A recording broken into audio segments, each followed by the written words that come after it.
So let me start out by saying this.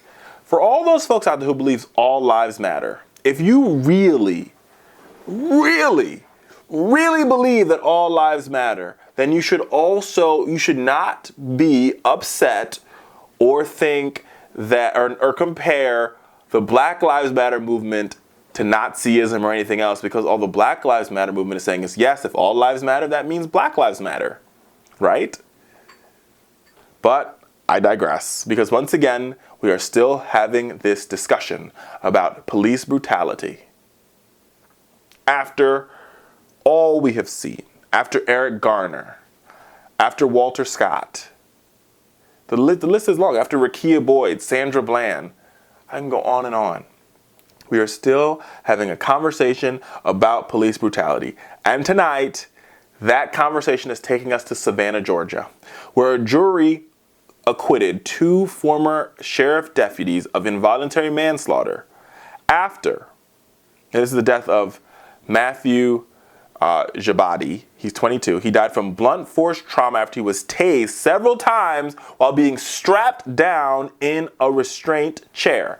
So think about that for a second. Like, before we get into the details of the case, think about this idea. I am strapped down in a chair. I'm restrained. I am strapped down in a chair. I am restrained. I cannot move. The job of the taser, if my memory serves me correctly, is to immobilize somebody. Am I right? Shake your head if you're not in agreement. Yes, the job of the taser is to immobilize. You cannot move. I tase you, boom, out. A restrained chair. If I restrain you in a chair, that means you can't move. Shake your head if you agree. Yeah. So if he was restrained in a chair, why did these police officers feel the need to tase him when he was restrained in a chair? That doesn't make any sense. That's almost counterintuitive. It's almost like doing the same thing twice. Moving on. So here's how the story goes down. A Chatham Superior Court jury did not convict the former they did convict the former deputies of a lesser charge. Jason Kenny was found guilty of cruelty to an inmate, and Maxine Evans was found guilty of public record fraud and 3 counts of perjury for lying in her grand jury testimony. But that didn't mean anything, because Matthew will no longer be able to go home to his family. And these 2 police officers, after tasing him while in a restrained chair, get to walk free. Now here, the story gets even crazier. So this all went down because he was arrested New Year's Eve day 2015 after domestic violence with his girlfriend, who called the police, although she told the police that he was bipolar and gave them a bottle of his medication. He's mentally ill. Police took him to jail, where he was punched, kicked in the face and the head before several officers restrained him. He was then put into a holding cell.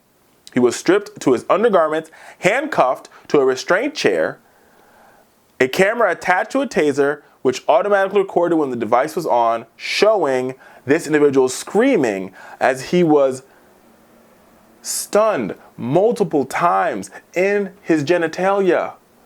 America, that is the definition of cruel and unusual punishment. Where are all those people when it comes to Matthew's story? Where are all the people who talk about, oh, I want my right to get a gun. I believe in our Constitution.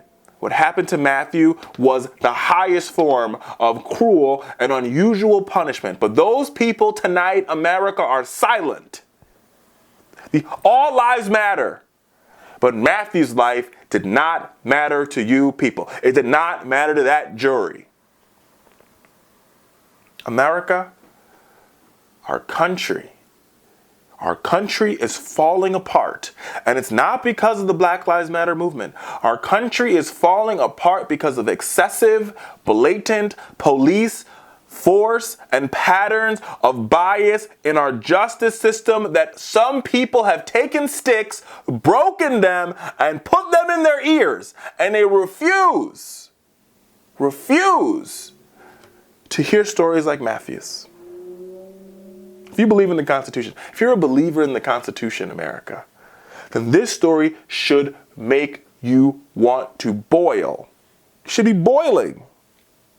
Boiling. Where are the Rush Limbaughs? Right? Where are the Glenn Becks? Where are all the people? What's her name? What's the chick's name? Dana, you know who I'm talking about. The chick, what is her name? Dana, who's on the Blaze next to Rush. Dana Loesch on the Blaze. Where is she at? Talking about, I love the Constitution. Not in Matthew's case.